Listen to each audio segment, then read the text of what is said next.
National Economic and Development Authority tiniyak ang aksyon ng gobyerno upang tulungan ang mga sektor na apektado ng pagtaas ng inflation. Kumpanyang may-ari ng lumubog na MTKR Terra Nova, pinagbabayad ng higit 10 milyong piso kada araw sa mga mangingisda sa Cavite na apektado ng oil spill. Benta ng seafood sa Bulacan bumaba ng 20% dahil sa issue ng oil spill. Mga isda at iba pang lamang dagat sa probinsya negatibo sa langis ayon sa Bureau of Fisheries and Aquatic Resources. Emergency fund para sa mga legal na POGO workers na posibleng mawala ng trabaho dahil sa ban, pinag-aaralan na ng PAGCOR.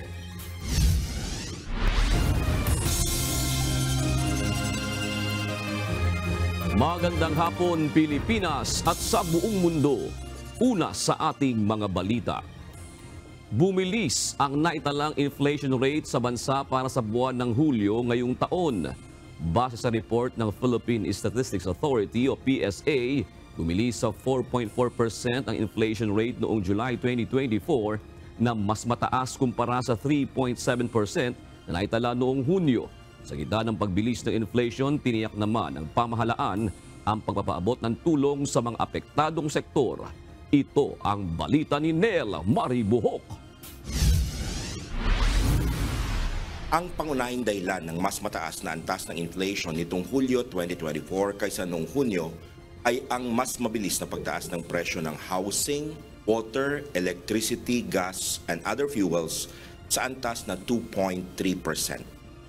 Malaking kontribusyon sa pagbilis ng inflation o antas ng pagtaas ng presyo ng mga bilihin at serbisyo para sa buwan ng Hulyo ngayong taon ay ang mataas na halaga ng utilities, meat products gaya ng karne ng baboy at manok, liquefied petroleum gas o LPG at gasolina.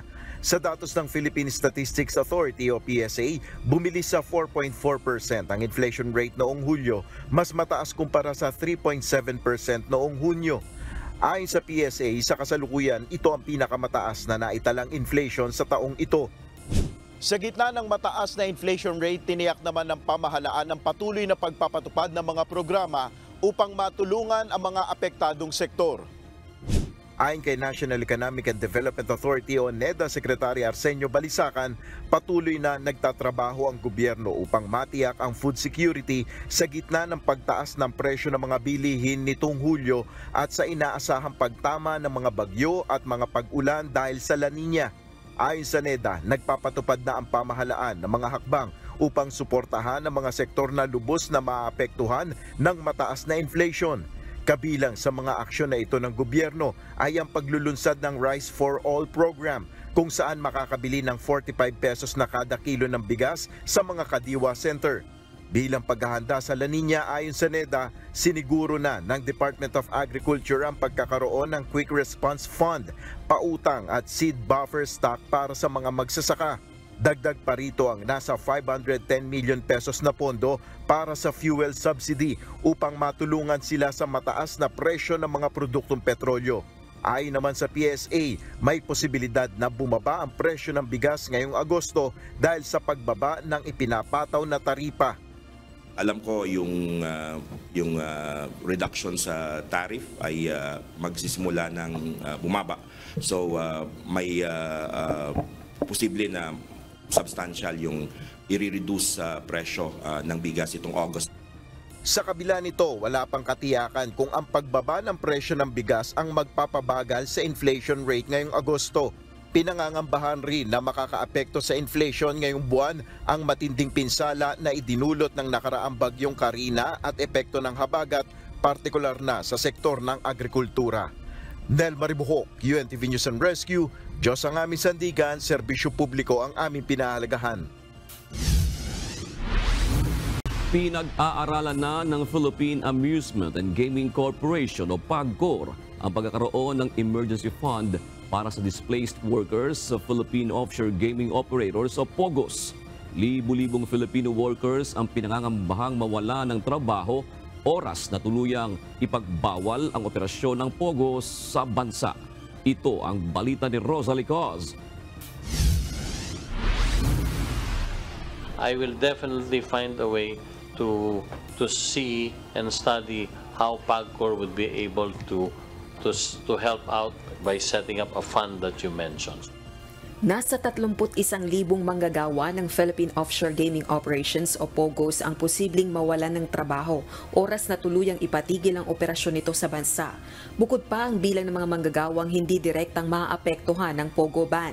Sa deliberasyon ng panukalang pondo ng Philippine Amusement and Gaming Corporation o PAGCOR para sa susunod na taon, tinanong ni House Committee on Appropriations Vice Chairperson Marikina 2nd District Representative Stella Kimbo kung maaari bang makapag-set up ng emergency fund ang PAGCOR para sa mga kababayang mawawala ng hanap buhay.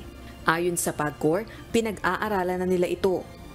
Maybe we would like to set up an emergency fund for our displaced POGO workers. Yes, ma'am. Of course, subject to further study. Yes, ma'am. We're thinking of putting up a fund. As mentioned by Congressman Daza, I think maybe he will go to Congress and maybe ask for. But on the side of PAGCOR, I have committed to all those, especially may issue din po sa Department of Justice, under po sa kanilang Bureau of Immigration. Ayon kay Tenko, nagkaroon ito ng pakikipagpulong sa Department of Justice, Department of the Interior and Local Government, Department of Labor and Employment, Executive Secretary at Solicitor General kamakailan. Nagkasunduan na sila na magkaroon ng takdang deadline upang mabuo ang plano para matulungan ang mga maapektuhan ng POGO ban. So we have given ourselves till the first week of September to come up with a general plan and then see how we could all help execute the said plan that we will come up with. I urge PAGCOR to fast-track that because there's a golden opportunity for at least funding for 2025 should there be a need to help out this displaced 30 to 60,000 workers kasi we have to help the indirectly impacted.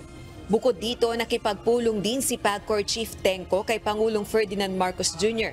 at anya nabuksan niya ang usapin sa presidente kaugnay ng panukalang huwag idamay sa pagpapatigil ng operasyon ang dalawang sektor sa POGO industry. Partikular na ang Special Business Process Outsourcing o Special BPOs kung saan 14 na kumpanya ang may lisensya, gayon din ang content providers. Giit ni Tenko, hindi sangkot ang mga ito sa betting o pustahan at bagkus ay nagkakaloob ng serbisyo para sa big gaming companies na nasa Australia, Europe at Estados Unidos. Nasa 10,000 empleyado naman ang nasa dalawang sektor na ito. Batay kay Tenko, nagbigay na ng direktiba si PBBM sa kanya na pag-aralan itong mabuti. Kaya naging positive naman po ang sagot ng Pangulo kaninang umaga. Sabi niya, pag-aralan mabuti at ipresenta sa kanya yung final plan. Rosa Licoz, UNTV News and Rescue. Diyos ang aming sandigan, serbisyo publiko ang aming pinahahalagahan. Nasa bansa ng ilang tauhan ng United States Coast Guard at National Oceanic and Atmospheric Administration na tutulong sa recovery operations sa nangyaring oil spill sa Bataan. Ayon sa Philippine Coast Guard, nasa Limay, Bataan na ang 8 miyembro ng USCG at NOAA para magbigay ng technical assistance sa incident management team na nakatutok sa oil spill response. Magugunitang noong buwan ng Hulyo ay lumubog sa magkakahiwalay na lugar sa Bataan ang oil tankers na MTKR Terra Nova at MTKR Jason Bradley habang sumadsad naman ang MV Mirola 1.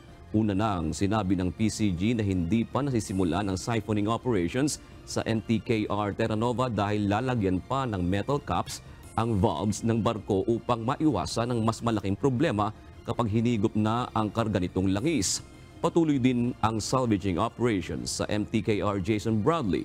Ayon sa PCG, kontrolado na ang oil spill sa Bataan pero may mga lugar pa ring naapektuhan gaya ng bahagi ng Cavite na umabot na umano sa 1 bilyong piso ang halaga ng tinamong pinsala.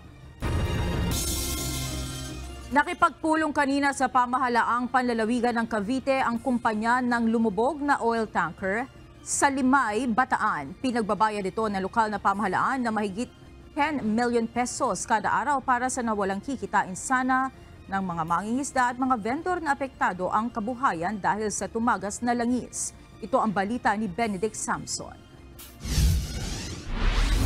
nasa punto pa rin tayo ng fact-finding investigation for the accountabilities naman din po. So ito ngayon ay magpe-payout na po tayo ng ayuda para sa ating mga fishermen and all those affected by the oil spill.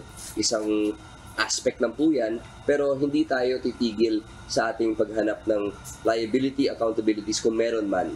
Patuloy pa rin ang oil spill response ng pamahalaan at ang mga isinasagawang investigasyon ng Department of Justice patungkol sa paglubog ng oil tanker na MTKR Terra Nova sa Limay, Bataan. Nadaragdagan naman ang mga araw na walang kita ang mga mangingisda at nagtitinda ng lamang dagat na apektado ang mga kabuhayan dahil sa tumagas na langis. Sa Cavite, nasa 31,000 ang apektado buhat ang kumira na no-catch zone at no-sell zone sa lalawigan.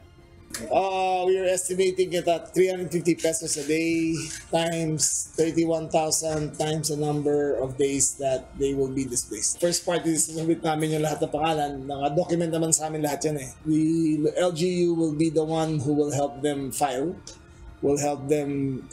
their claims, and then hopefully they said that they can have it done maybe within the first 3 months makaka-payout sila sa mga claimants. Humarap na kay Cavite Governor John Vic Remulla at sa Department of Justice ang kinatawan ng kumpanyang may-ari ng lububog na barko upang pag-usapan ang ipapataw na bayarin na siyang ibibigay sa mga apektado ng oil spill. At huwag kayong mag-alala na ang insurance ito ang katapusan sa mga problema nyo. Wala ho kaming arigluhan, wala ho kaming usapan. Kung merong pananagutan na kriminal sa nangyari sa Terra Nova, ay mananagot sila.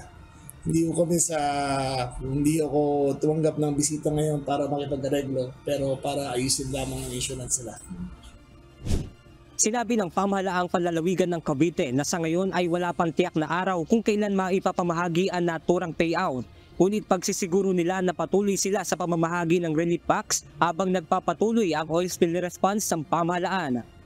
Payo naman ng Department of Justice o DOJ sa iba pang lalawigan na apektado ng oil spill na kaagad na nilang ihanda ang listahan ng claimants ng ayuda upang mapabilis ang proseso nito. Sa ngayon ay hindi pa rin isinasantabi ng DOJ ang usapin na sangkot umano sa paihi system ang naturang barko.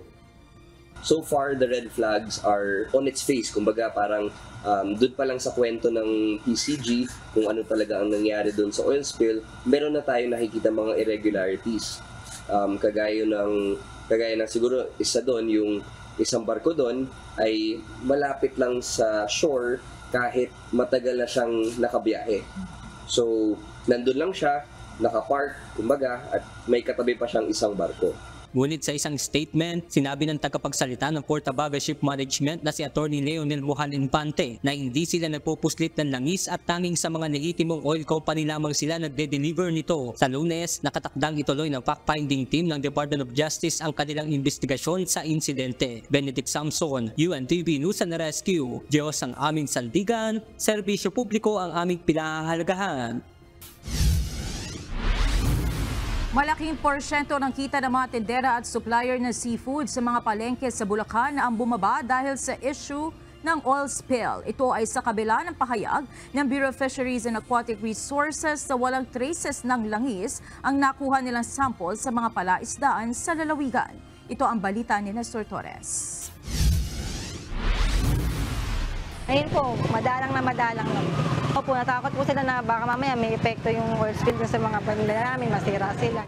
Isa sa suppliers at tindera ng seafood sa Malolos Public Market sa Bulacan si Edsel. Dahil sa issue ng oil spill, madalang nakukumuha sa kanya ang kanyang mga kliyente na may-ari ng kainan at restaurant. Kung dati, tanghali pa lang ay ubos na ang kanilang paninda. Ngayon, inaabot na ng hapon pero may natitira pa. Dati kita kami mga siguro 2,000, ganyan, kita na po yun. Ngayon po hindi pa umaabot ng 1,000. Dati meron po talaga mga umu-order, ganyan, ng mga hipon, mga talaba, pero ngayon po, halos wala. Medyo mabagal po ang bili kasi madalang bumibili mga tao. Di sila gaano katulad ng dati na wala pa. Mabili talaga. Ngayon parang medyo tumamlay lang. Medyo apektado rin siya kasi yung mga mamimili nag-aalangan bumili ng paninda namin kasi nga sa oil spill, kala nila lahat ng isda apektado ng oil spill. Pero ayon sa kanila, ligtas sa langis ang kanilang paninda. Walang lasa ng langis kasi makikita mo rin po, maaamoy mo kung meron talaga. Pero po wala, malinis po talaga. Nilinaw ng Bureau of Fisheries and Aquatic Resources Region 3 na walang lasa o amoy ng langis ang mga isda na nakuha nila sa Bulacan at iba pang karatig lalawigan. Batay sa resulta ng isinagawang sensory evaluation ng BIPAR sa mga nakuhang samples ng isda sa mga naturang lugar, walang lasa o amoy ng langis kaya ligtas itong kainin. Kabilang sa kanilang nasuri ay ang mga isda sa Pampanga, Bataan at sa Bulacan, partikular sa Malolos, Hagonoy at Pombong. 8 sampling sites ng Bataan, meron tayong 4 Pampanga, 7 sites sampling sa Bulacan. So kasama po dito yung mga fish landing at mga malalaking palengke. So far, lahat po ng test namin ay pumapasa naman sa sensory vision. Ibig sabihin na wala po silang apoy at nasang langis yung mga itinitindag dyan. Nestor Torres, UNTV News and Rescue. Diyos ang aming sandigan, serbisyo publiko ang aming pinahahalagahan. Tulong muna bago balita. Problema para sa isang barangay sa Itogon, Benguet ang rescue operations tuwing may malalaking landslide sa kanilang lugar, lalo na kapag hindi agad makararating ang mga emergency responders mula sa kanilang bayan dahil sa mga kalsadang natatabunan ng mga gumuhong lupa. Para makatulong sa kanilang kalagayan, isang libreng rescue training ang idinaos ng UNTV News and Rescue para sa mga barangay officials at ilang minero doon. Ito ang balita ni Marvin Calas. Noong panahon ni Ompong, pumunta ako sa taas ng bahay para tignan ko kung anong sitwasyon. Pag akyat ko sa bahay, nahulog yung bundok sa tabi lang ng bahay ko. At talagang simula noon, nagkaroon ako ng trauma pag may malakas ng ulan. Talagang hindi ako makatulog, ninervyos ako, ano nang mangyayari sa labas. Sariwa pa sa isipan ni Harold, isa sa mga miyembro ng Barangay Disaster Risk Reduction and Management Council ng Barangay Gumatdang, Itogon, Benguet, ang nasaksihan at naranasan sa pananalasa ng bagyong Ompong sa kanilang lugar noong 2018. Kulang 100 ang nasawi sa Itogon dahil sa landslide noon na idinulot ng bagyo sa Barangay Ukab. Kaya tuwing sasapit ang malakas na bagyo, hindi pa rin maiwasang mga ni Harold na maulit muli ang insidente. Paano na kung may sumunod na tao, may tinamaan na bahay, ano nang gagawin namin bilang kapitbahay, bilang kasama sa bahay? Paano na yung buhay na isasalbasan natin kung tayo mangmang sa pangunahing lunas sa isang aksidente na mangyayari sakali man? Pero hindi natin pinagpipray na magkaroon ng ganong sitwasyon, pero hindi natin alam, sir, hindi natin alam.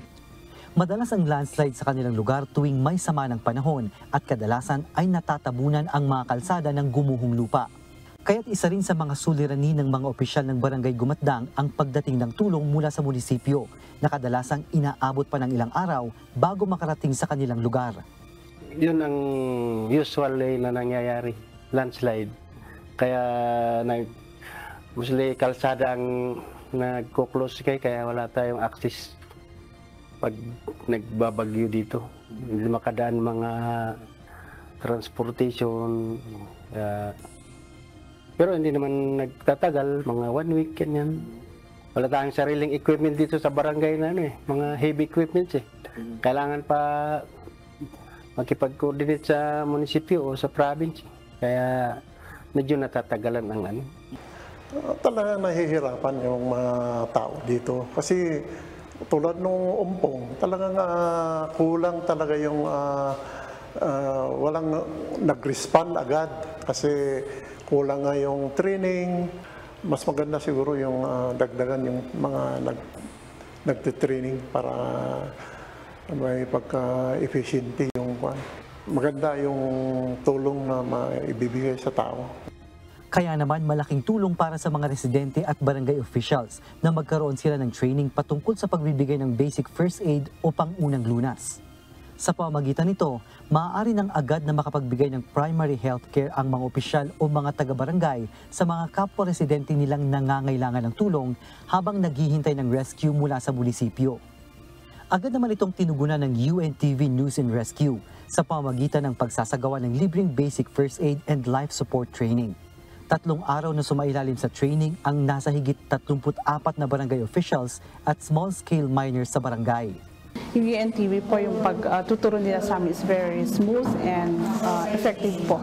For the past trainings na naranasan ko po sa pag-isig ko po dito sa barangay, naging parang brief siya. Although mas matagal, pero yung training is parang mas brief and yung parang na-shorten, ganun. Dito po, as in, natututukan po naman yung bawat participants. If I compare noon, mas naintindihan ko po ngayon yung training. Mas na-absorb po namin and naintindihan po namin. Kabilang sa mga skills na ibinahagi ang control bleeding, bandaging, splinting, patient assessment, CPR, foreign body obstruction management at rescue breathing. Bago matapos ang 3 araw na training, sumailalim din ang mga participants sa written at practical exam. Ito ay upang masigurong nauunawaan at ma-apply ng mga participants ang iba't ibang skills na natutunan nila sa training. Sa patuloy na pakikipagtulungan ng UNTV News and Rescue at iba't ibang local government units, nananatiling bukas ang inyong public service channel upang makapagbigay ng libreng rescue training sa ating mga kababayan. Ito ay bilang pagsasakatuparan pa rin sa advokasiyang tulong muna bago balita. Marvin Calas, UNTV News and Rescue. Diyos ang aming sandigan, serbisyo publiko ang aming pinahahalagahan. Posibleng nagtatago lamang umano sa loob ng Kingdom of Jesus Christ compound sa Buhangin si Apollo Kibuloy, batay sa impormasyon ng Philippine National Police o PNP. Tinanggap naman ng PNP ang hamon ng KOJC Group na pasukin ang kanilang compound para hanapin si Kibuloy. Ito ang balita nila Lane Moreno. Diyan siya, ginagamit nila ang kanyang mga tao para i-shield siya. Based on the information that we have, we are inclined to really believe na nandyan siya. Naniniwala si Police Regional Office 11 Director, Police Brigadier General Nicolas Torre III na nasa loob lang ng compound ng Kingdom of Jesus Christ sa Buhangin, Davao City, ang leader ng grupo na si Apollo Kibuloy. Batay sa impormasyong nakuha ng Philippine National Police, may mga toldang nakatayo sa paligid ng compound. Bantay sarado umano ito ng mga miyembro ng KOJC na sinasabing ginagamit ng grupo bilang human shield. Pero sa Senate hearing noong August 5, sinabi ng abogado ni Kibuloy na si Attorney Israelito Torion na hindi nila itinatago ang religious leader. Imposible naman kung nandun talaga si pastor. May casing naman sila eh. Alam naman nila eh. Meron naman sila mga tao nandun sa gilid, nandun sa ilan yung tao nandun eh. Kinundina rin ng KOJC ang tila pagkakampo na ng mga pulis sa tapat ng kanilang compound na nila ay nagdudulot ng takot sa kanilang mga miyembro. Pero sagot ng pulisya, bahagi ito ng kanilang operasyon para mahuli si Kibuloy at 4 na iba pa na may warrant of arrest sa kasong human trafficking at sexual abuse. Sinabi rin ng Davao Regional Police na handa silang pasukin ang compound sa Buhangin kung papayagan ng pamunuan ng KOJC para patunayang hindi nila itinatago ang kanilang leader. Mahigit 1,000 pulis umano na walang armas ang maaari nilang i-deploy para galugari ng bawat sulok ng compound na tinatayang may lawak na 30 hektarya. Sige, kung yan ang gusto nyo, that we play hide and seek in the 30-hectare property, papasukin nyo kami at ipapahanap ko si Mr. Kibuloy dyan sa loob nang walang violensya. Hindi ako magpapadala ng baril sa loob. Sige, mga tao kung naka-uniforme ng ganitong patrol shirt, unarmed, pagbigyan nyo, hanapin natin si Mr. Kibuloy dyan kung ayaw nyong ibigay ng kusa at dinideny nyo. Because ako'y naniniwala na nandyan sa loob. Pagtitiyak ni Torre, patuloy ang police manhunt operations hanggat hindi sumusuko si Kibuloy at ang kanyang mga kapwa-akusado. Aminado rin si Torre na malaking hamon sa kanilang puwersa ang paghanap at paghuli kay Kibuloy. It's really a pressure on the part of the PNP and the other law enforcement agencies. Nakakahiya. We cannot arrest a single person. Una nang nag-alok ang pamahalaan ng 10 million pesos na reward para sa ikadarakip ni Kibuloy habang tig 1 milyong pisong pabuya naman ang para sa 4 niyang co-accused. Lalaine Moreno, UNTV News and Rescue. Diyos ang aming sandigan, serbisyo publiko ang aming pinahahalagahan. Inisyuhan ng Immigration Lookout Bulletin Order o ILBO ng Department of Justice si dating Presidential Spokesperson Secretary Harry Roque at 11 pang individual. Kaugnay ito sa ginagawang investigasyon ng umano'y illegal na Philippine Offshore Gaming Operator o POGO na Lucky South 99 at Whirlwind Corporation sa Porac, Pampanga. Ayon naman kay Roque, ito ay malinaw na political harassment. Ito ang balita ni Dante Amento. We can confirm that an Immigration Lookout Bulletin Order has been issued by the Department of Justice to the Bureau of Immigration. May 12 po na pangalan doon. Naglabas na ng Immigration Lookout Bulletin Order o ILBO ang Department of Justice laban sa 12 individual, kasama na si dating Secretary Harry Roque. Ayon kay DOJ Spokesperson Assistant Secretary Miko Clavano, ito ay habang may ginagawang investigasyon sa isyu ng illegal na operasyon ng POGO, partikular na ang Lucky South 99 at Whirlwind Corporation sa Porac, Pampanga. Paliwanag pa ng DOJ, hindi maaring pigilan ng ILBO si Roque at ang iba pang nasa listahan na lumabas ng bansa. Sa pamamagitan ng Immigration Lookout Bulletin Order na ito, mamonitor ang galaw ng mga ito kung sakaling lalabas ng bansa. Ibig sabihin po, yung 12 na individuals na yun ay mamamonitor yung outbound and inbound travel ho nila. Hindi po ito naka-restrict dun sa right or karapatan nila mag-travel, pero patitimbrehan lang po ang immigration at ang DOJ kung lumabas o pumasok sila sa bansa. Dagdag pa ni Clavano, kabilang sa nag-udyok sa kanila na maglabas ng ILBO ay dahil lumabas na sa bansa si Catherine Cassandra Leong at nagtungo ng Singapore. Nais anyang tiyakin ng pamahalaan ang integridad ng investigasyon. Samantala sa pahayag naman ni Roque, sinabi nito na pawang harassment lamang ang paglalabas ng lookout bulletin laban sa kanya. Ang ebidensya lang na mayroon ay sinamahan niya si Catherine Cassandra Leong sa pag-reschedule ng pagbabayad ng arrears at paglalagay sa kanyang pangalan sa organizational chart ng Lucky South 99 na wala siyang pahintulot. Layon lang anya nito na siya ay patahimikin bilang kritiko ng administrasyon.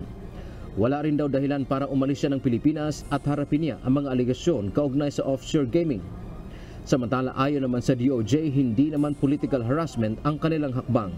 Sabi ni Asa Clavano, hindi lang naman isa ang inisyuhan ng Lookout Bulletin Order at bahagi lamang ito ng ginagawang investigasyon. And sa tingin naman ho natin, at the heat of it all, no, na dami na pong ahensya nag-investigate ito, PAOK, NBI, PNP, DOJ, pati na rin po ang Senado at ang Congress. It definitely is a point of interest. At kung nandun po yung pangalan nyo po and you're part of those being investigated, I don't see any reason why there's a problem or how that could be political harassment. Dante Amento, UNTV, News and Rescue. Diyos ang aming sandigan, serbisyo publiko ang aming pinahahalagahan. Narito naman ang mga balita sa iba't ibang panig ng mundo na ihahatid ng ating global correspondent na si Nerissa Dando mula sa Nagoya, Japan.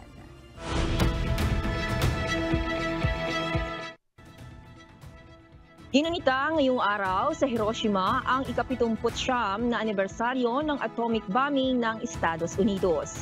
Sa Peace Declaration na binasa,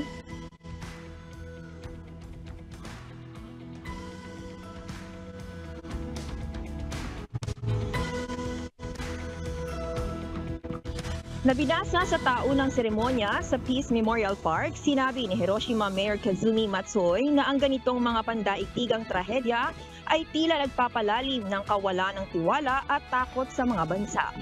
Aniya, upang mapuksa ang hinala at pagdududa na lumilikha ng mga salungatan ang lipunang sibil, ay dapat magsulong ng tiwala sa pamamagitan ng pagpapalitan at pag-uusap na may pagsasaalang-alang sa iba. Ayon naman kay Prime Minister Fumio Kishida, ang momentum patungo sa isang mundong walang mga sandatang nuklear ay nasa bingit ng pagbaligtad sa unang pagkakataon mula noong kasagsagan ng Cold War. Inaasahang iaanunsyo ni Vice President Kamala Harris ang kanyang magiging running mate para sa nalalapit na US presidential election sa Nobyembre. Matapos ang 2 linggong vetting process, pipiliin ni Harris ang kanyang magiging katuwang sa kampanya. Nakipagpulong si Harris sa ilang mga posibleng VP pick nitong nakaraang linggo, kabilang sina Pennsylvania Governor Josh Shapiro, Arizona Senator Mark Kelly at Minnesota Governor Tim Walz. Ayon sa Harris campaign, ang mapipiling vice presidential ng Democratic nominee ay sasama sa kanya sa 5 araw na campaign tour sa 7 swing states na Pennsylvania, Arizona, Georgia at Nevada. Sa pinakahuling survey, dikit ang laban sa pagitan ni Harris at former President and Republican nominee Donald Trump.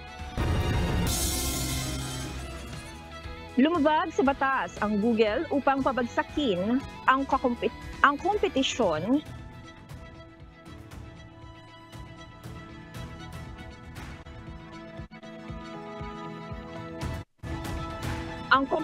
at mapanatili ang kontrol o monopolyo sa online search at related advertising batay sa isang US judge. Matinding dagok naman ito sa Alphabet, ang parent company ng Google, at posibleng magbunga ng pagbabago sa sistema ng mga technology giant. Taong 2020 nang ireklamo ng US Department of Justice ang Google dahil sa kontrol nito sa tinatayang 90% ng online search market. Isa lamang ito sa mga lawsuit laban sa big tech companies sa gitna ng pagtatangka ng US antitrust authorities na paigtingin ang kompetisyon sa industriya. At yan ang mga balita mula sa iba't ibang panig ng mundo. Mula dito sa Nagoya, Japan, ako si Nerissa Dando. Magandang gabi.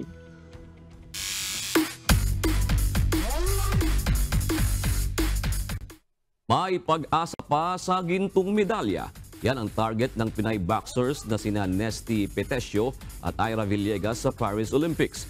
Sasabak si Petesio laban sa pambato ng Poland na si Julia Zeremeta sa semifinals ng 57 kg women's boxing event sa darating na Huwebes, August 8. Habang mauna naman dito ang laban ni Villegas kontra Tokyo Olympics silver medalist Buzenas Çakırolu ng Turkey para sa semifinals ng 50 kg women's boxing. Kapag nanalo ang Pinay boxers, kapwa may pag-asa na sila para sa gintong medalya sa finals. Habang kung hindi man papalarin, ay sigurado na silang makakuha ng bronze medal. Sa ngayon, meron ng 2 gintong medalya ang Pilipinas sa Paris Olympics mula kay Carlos Yulo ng gymnastics. Bumuhos ang mensahe ng pagsusuporta at pasalamat kay World's number 2 pole vaulter EJ Obiena. Ito ay sa kabila ng kinapos siya sa men's pole vault event finals sa Paris Olympics at nakuha ang ika-4 na pwesto. Sa social media post ni Olympic gold medalist Hidilyn Diaz, nagpasalamat ito kay Obiena sa pagbibigay ng kanyang best para sa Pilipinas. Proud of you, EJ, sabi naman ng Philippine Olympic Committee. Ipinagmamalaki rin ng Philippine Sports Commission kung papaano nagpakitang gilas si Obiena sa kabila ng matinding pressure. Si EJ anila ang patunay na bida ang bayaning manlalaro. Sa kabila ng 4th place finish, nahigitan pa rin ni Obiena ang kanyang 2020 Tokyo Olympics record na pang-11 pwesto. Sa kanyang social media post, nagpasalamat si Obiena sa lahat ng sumubaybay, sumuporta at naniwala sa kanya. Humingi rin ito ng paumanhin sa hindi pagkamit ng medalya. Kumani naman ng pagsuporta mula sa netizens ang post na ito ni Obiena at sinabing proud pa rin sila sa ating kababayan. Samantala, sinabi naman ng Manila City Government na magbibigay sila ng ₱250,000 pabuya kay EJ Obiena na isang Manilenyo. Ito anila ay bilang pasalamat sa tiyaga at natatanging performance ni Obiena na patuloy na nagbibigay inspirasyon sa maraming batang atleta sa buong bansa. Mistulang syudad at fully militarized na umano ang mga pasilidad na itinayo ng China sa nireclaim nila na Subi Reef at ilang pagbahura sa West Philippine Sea ayon sa Philippine Navy. Inulat din ng Naval Force na tumaas ang bilang ng Chinese vessels na namataan nila sa mga pinag-aagawang bahura. Ito ang balita ni Ryan Lacalale. These are functional military bases. they have already militarized the South China Sea. Kinumpirma ng Philippine Navy ang napaulat na mga istruktura at pasilidad ng China sa nireclaim nilang mga bahura sa West Philippine Sea, partikular na sa Subi Reef. Iba na umano ang itsura ngayon ng mga bahura kumpara noong 1990s kung kailan sinabi ng China na magtatayo lamang sila ng fisherman shelter sa lugar. Hanggang sa nagtayo na sila ng Marine Science Research Facilities, naglagay pa ng runway at istasyon para sa kanilang mga barko. And then they started the reclamation activities in 2011, 2012, 2013. And then they started stationing military-grade equipment. They started putting up military communications on this island. They landed the first military aircraft. They placed in their harbor facilities for the PLA Navy ships. The Coast Guard and the Maritime Militia, they have militarized the South China Sea. Sa monitoring ng Philippine Navy, fully militarized na ngayon ang mga nireclaim na area ng China. Kabilang na ang Pagandiban o Mischief Reef at Johnson o Mabini Reef na nasa exclusive economic zone ng Pilipinas. Sinasabing umabot na sa 3,000 hektarya ang nasakop na ng reklamasyon ng China sa disputed zones. The major bases, Subi, Mischief, Johnson, are already militarized. They have airstrips, they have harbors for warships. There are structures on land that we could only surmise are aircraft hangars. They have military-grade communications equipment. Ang Subi Reef na nasa 12 to 15 nautical miles lamang ang layo mula sa Pag-asa Island ay isa sa mga sinasabing pinakamalaking base na ginawa ng China sa West Philippine Sea. Pero giit ng Philippine Navy, illegal ang mga ito batay sa 2016 ruling ng Arbitral Tribunal at United Nations Convention on the Law of the Sea o UNCLOS. Our interest is that this has been debunked already by the Arbitral Tribunal, that all the features that have been established by the Chinese Communist Party in the South China Sea do not generate any maritime entitlements. It also debunked the 9-dash line. Ayon sa Philippine Navy, isa ito sa mga dahilan kaya mahigpit ring binabantayan ng Philippine Coast Guard ang Sabina Shoal sa posibilidad na i-reclaim din ito ng China. Abril pa nang i-deploy sa nasabing bahura ang BRP Teresa Magbanwa ng PCG, kasunod ng natuklasang mga patay na corals doon. Yes, that is the significance of our Coast Guard ship almost on a permanent basis there. That is the significance of the increased patrols by the Philippine Navy in Sabina o Escada Shoal. Samantala, sa latest monitoring ng Philippine Navy, ay dumami na ang bilang ng mga barko ng China sa West Philippine Sea. Kumpara noong July 23 hanggang 29 na nasa 104 Chinese vessel lamang ay umakyat na ito sa 122 vessel mula July 30 hanggang August 5. 12 dito ay Chinese Coast Guard vessel, 3 ang PLA Navy at 106 Chinese Maritime Militia vessels na namataan sa Bajo de Masinloc, Ayungin Shoal, Pag-asa Island, Lawak Island, Panata Island, Patag Island, Sabina Shoal, Julian Felipe Reef at Hirokwa Reef. Ryan Lacanlale, UNTV News and Rescue. Diyos ang aming sandigan, serbisyo publiko ang aming pinahahalagahan. Mayroon umanong recruitment ang Communist Party of the Philippines, New People's Army o CPP-NPA sa mahigit 100 paaralan sa bansa. Ito ang inihayag ng Philippine National Police sa pagdinig ng Senado kaugnay sa pagsapi ng mga estudyante sa mga teroristang komunista. Ilang magulang din ang dumulog sa Senado matapos mawala ang kanilang mga anak bunsod ng pagsali sa mga makakaliwang grupo. Ito ang balita ni Asher Cadapan Jr. Sa may hawak sa aming anak ngayon, nakikiusap kami sa inyo. Namawa kayo, ibalik niyo ang aming anak na si Bizibon. Labis ang paghihinagpis ni Ruth Sabellano, ina ng estudyanteng si BG Yvonne Sabellano na nahikayat na sumali sa makakaliwang grupo habang nag-aaral sa Universidad ng Pilipinas sa Los Baños. Isa lang siya sa mga dumulog sa ikalawang pagdinig ng Senado kaugnay sa mga mag-aaral na nahihikayat sumalib sa Communist Party of the Philippines, New People's Army o CPP-NPA. Ayon kay Police Colonel Randy Arceo, Acting Executive Officer ng Directorate Operations ng Philippine National Police o PNP, Umaabot sa 168 ang mga na-recruit ng grupo ng teroristang komunista simula 2014. Karamihan sa mga ito ay sumuko sa mga otoridad habang ilan ay naaresto at nasawi sa operasyon.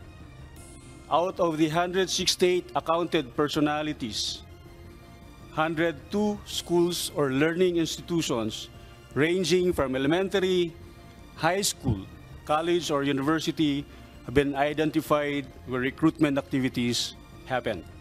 Dagdag pa ng PNP, 23 sa mga naturang paaralan ay may 2 o higit pang bilang ng mga estudyanteng na-recruit sa CPP-NPA.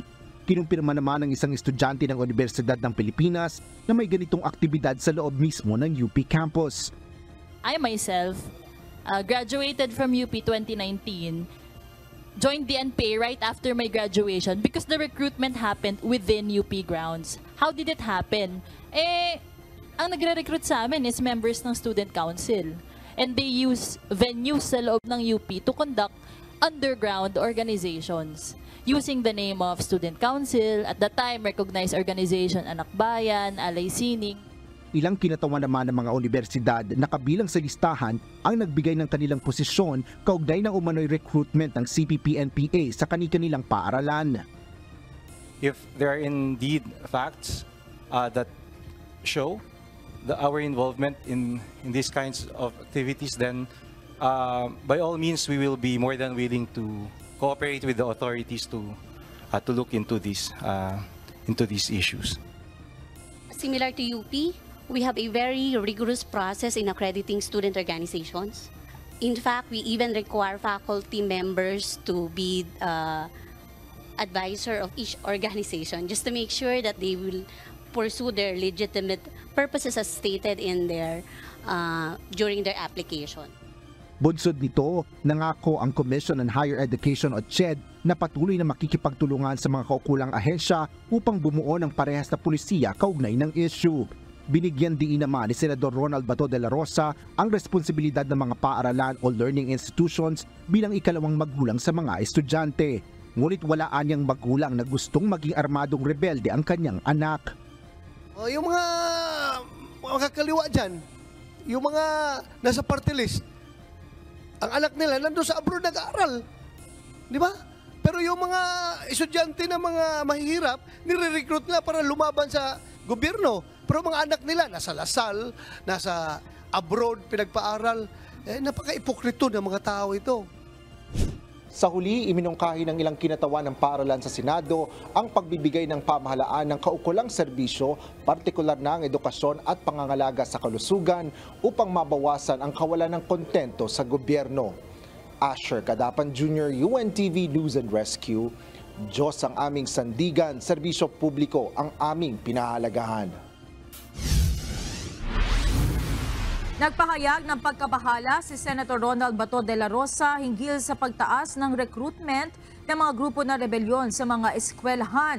Sa pagdinig ng Committee on Public Order and Dangerous Drugs kanina, sinabi ni de la Rosa na tila muling lumakas ang loob ng mga insurgency group na tahasang mag-recruit ng mga estudyante sa mga universidad at kolehiyo mula noong nagbago ang administrasyon.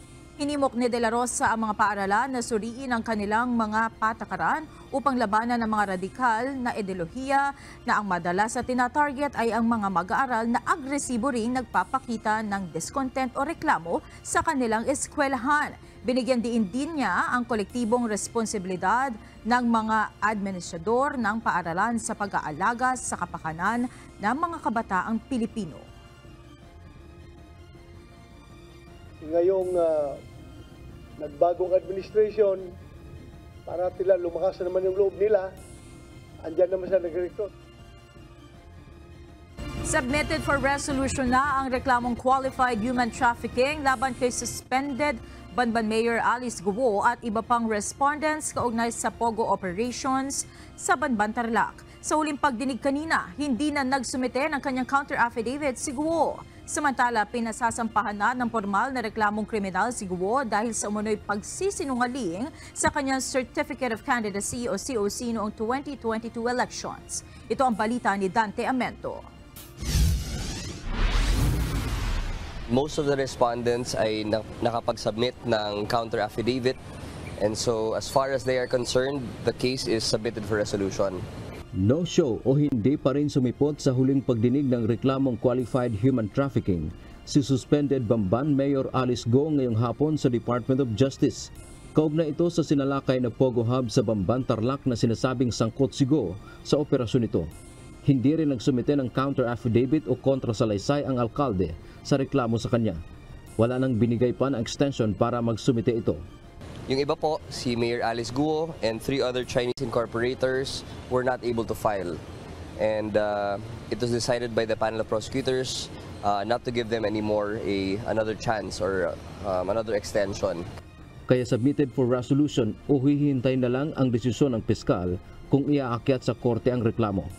Samantala, inaprubahan na ng Commission on Elections o COMELEC-ANBANG ang rekomendasyon ng kanilang Law Department na sampahan ng reklamong kriminal na material misrepresentation o pagsisinungaling si Go sa kanyang Certificate of Candidacy o COC.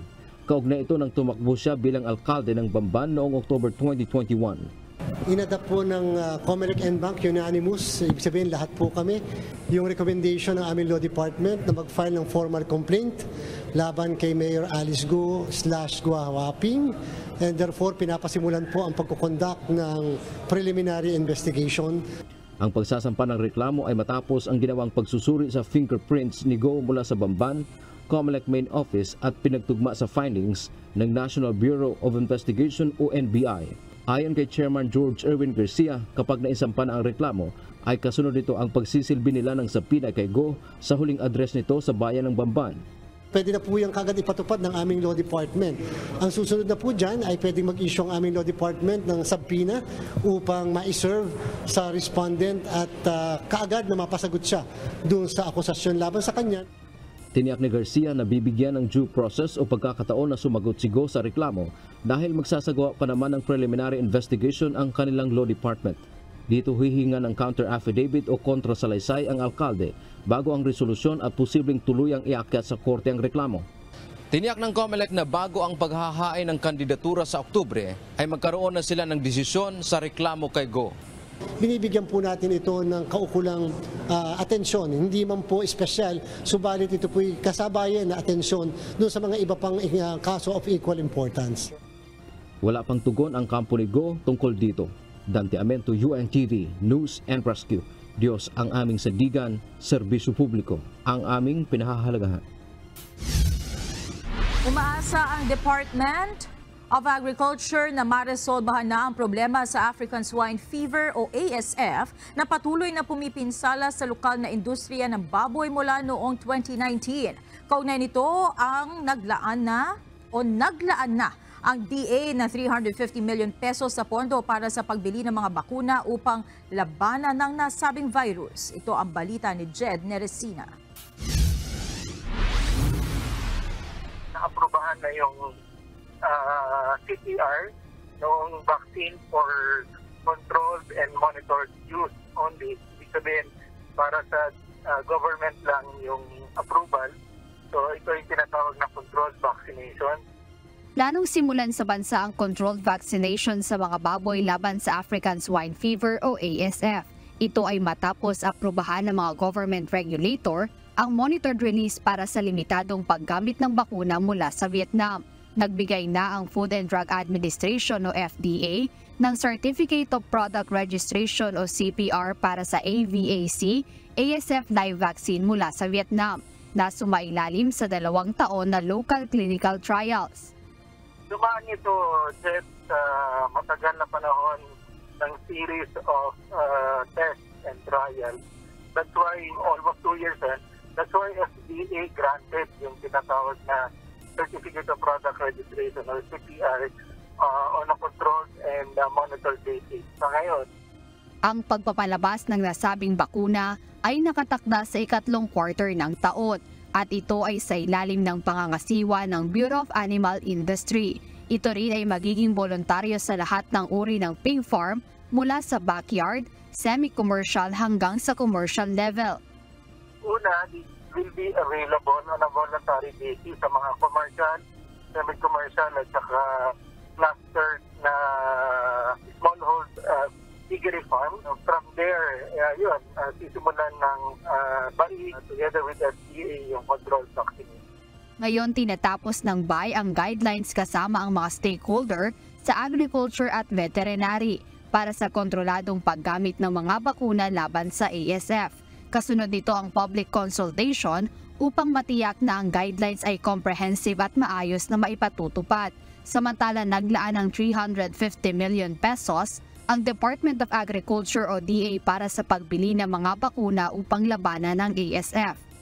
350 million yung inallocate ng DA, and hopefully by within third quarter ma-procure ito at masimulan na magamit, at kung tuloy-tuloy na yung maging maganda yung result ng efficacy and safety nitong bakuna na to, then FDA can proceed with commercial approval naman.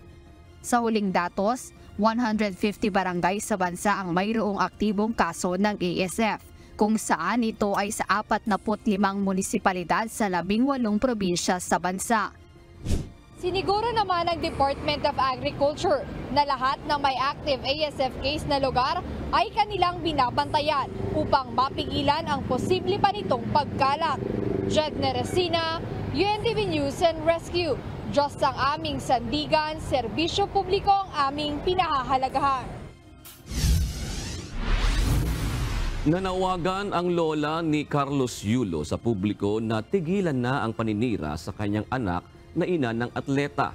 Hit ng lola ni Kaloy, sa ngayon ay nais lamang nilang ipagdiwang ang tagumpay ng kanyang ipinagmamalaking apo at hinihintay ang kanyang pagbabalik sa Pilipinas. Ito ang balita ni Bernard Dadis. Sa mga bashers na nagkokomento sa anak ko, tigilan na ninyo kasi lahat ng mga sinasabi ninyo hindi maganda, nakakasira lang. Ito ang panawagan ng lola ni Carlos Yulo sa mga nagbibigay ng hindi magandang imahe sa kanilang pamilya, lalo na sa social media. Anya, matagal man silang hindi nagkakasama, sabik ang kanilang pamilya na makita at makasama ang kanyang apo at maging maayos ang anumang kinakaharap nilang problema. Kahit na maraming lumalabas na balitang hindi maganda tungkol sa mama niya, masaya kami. Kaya lang talaga, hindi namin maipakita sa mukha namin yung kasayahan namin. Kami masaya pero matagal na siya hindi napunta dito. Yung balita din itinakwil namin, hindi. Araw-araw hinihintay namin. Usap-usapan ngayon sa social media ang umano'y hindi magandang relasyon ni Kaloy at ng kanyang ina. Kaya naman nakikiusap ang lola ni Carlos Yulo sa publiko na sana'y tigilan ang anumang pangiintriga sa kanilang pamilya at sa halip ay ituon ang atensyon sa tagumpay at karangalan na ibinigay ng kanyang apo para sa Pilipinas. Ang kapatid ni Kaloy na si Eliza na sumusunod na ngayon sa yapak ng kanyang kuya, hindi maitagong proud sa kanyang kuya. Sobrang saya ko po kasi parang gumawa siya ng parang historical po kasi din po. First time po magka-medal sa larangan po ng gymnastics. Kaya sobrang proud po kami sa kanya. Congrats kuya sa accomplishments mo.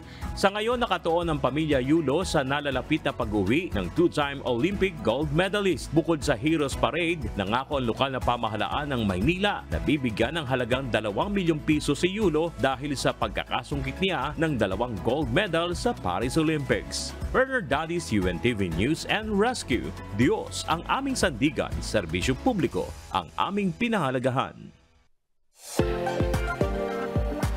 Ibang balita ito. Nagbigay po ng labis na inspirasyon at paghanga sa mga Pilipino ang makasaysayang pagkakapanalo ng two-time gold medalist sa 2024 Paris Olympics, ang Filipino gymnast na si Carlos Yulo. Bukod sa mensahe, ipinaabot ng ilang mga Pinoy ang kanilang pagbati sa tagumpay ni Kaloy sa pamamagitan ng kakatuwa at creative social media post. Ito ang balita ni Alan Manansala. Nagbubunyi ang maraming Pilipino ngayon kasunod ang makasaysayang pagkakapanalo ng 2 gintong medalya ni Filipino gymnast na si Carlos Yulo sa 2024 Paris Olympics. Si Carlos Adrian Yulo o mas kilala sa tawag ng kanyang mga kaibigan at malalapit na kamag-anak na Kaloy, ang kauna-unahang Pinoy na humakot ng 2 medalya mula sa floor exercise at bold category ng Men's Artistic Gymnastics. Sa pagkakapanalong ito ni Kaloy, abay proud na proud at isang malaking karangalan ang tagumpay ni Yulo para sa mga Pilipino. Katunayan, marami sa mga Pinoy ngayon ang idinaan sa nakakatuwa at creative videos ang kanilang paghanga sa ating Lodi Golden Boy. Gaya na lamang ng ilang staff ng Cafe Felicissima sa Binangonan, Rizal. Abay, may patambling pang nalalaman si Kuya O. Tingnan nyo. With powder effect naman ang ginawa ni Iyo Salvador. Sige, sige, ayan Feeling champion naman itong Spidey Ronnie matapos ang kanyang malupit na pagtalon mula sa pagkakabit ng kortina. Powder effect din with matching, excuse me po, te, ops, ano nga po ang tawag sa ginagawa mo, te? Sige, te, ayan, kaya mo yan. Mala Carlos Yulo naman ang posisyon ng mga freelance photographer na ito habang nasa escalator.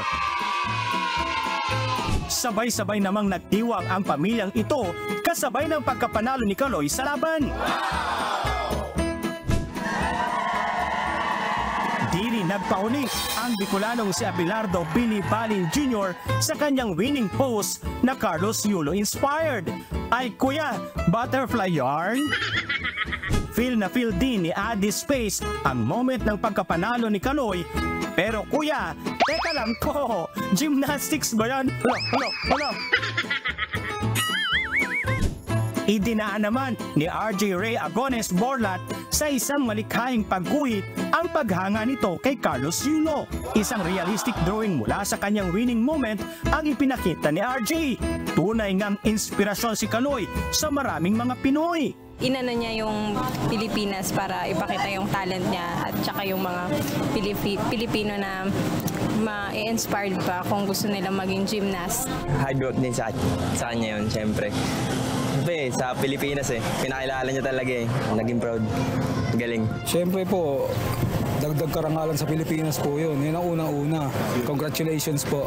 Galingan pa niya. Siyempre, the fact na nakakuha tayo ng gold sa Olympics will inspire other athletes. Kahit nga tayo na hindi athletes, inspired na, di ba? So what more pa yung mga talaga nagko-compete. Si Yulo ang ikalawang Pinoy na nakakuha ng gintong medalya sa Olympics. Ang ipinakitang husay ni Kaloy ay magsisilbing inspirasyon sa marami pang mga Pilipino na tuparin ang kanilang mga pangarap na may determinasyon at pagpupursige. We are so proud of you, Carlos Yulo.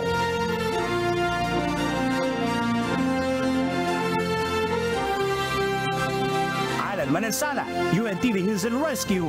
Diyos ang aming sandigan, serbisyo publiko ang aming pinahahalagahan.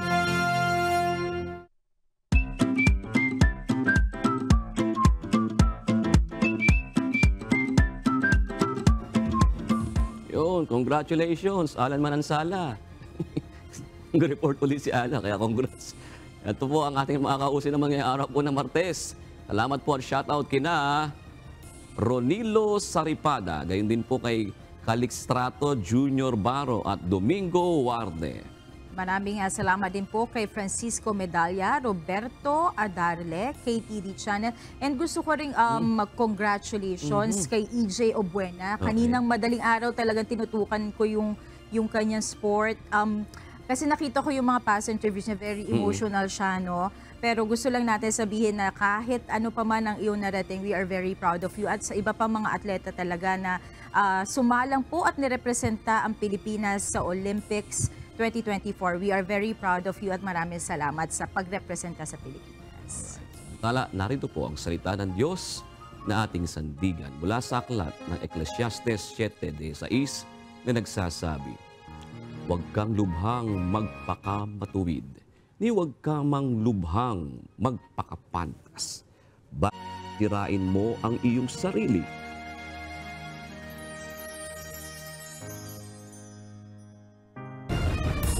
At Yan ang kabuuan ng ating balitaan ngayong gabi. Aming inilahad ng buong katapatan kung paano namin nasaksihan. Kayo po ay makapagtitiwala ng aming nakita at narinig ang aming ibinabalita. At dito po sa UNTV. Diyos ang aming sandigan, serbisyo publiko ang aming pinahahalagahan. Magandang gabi po.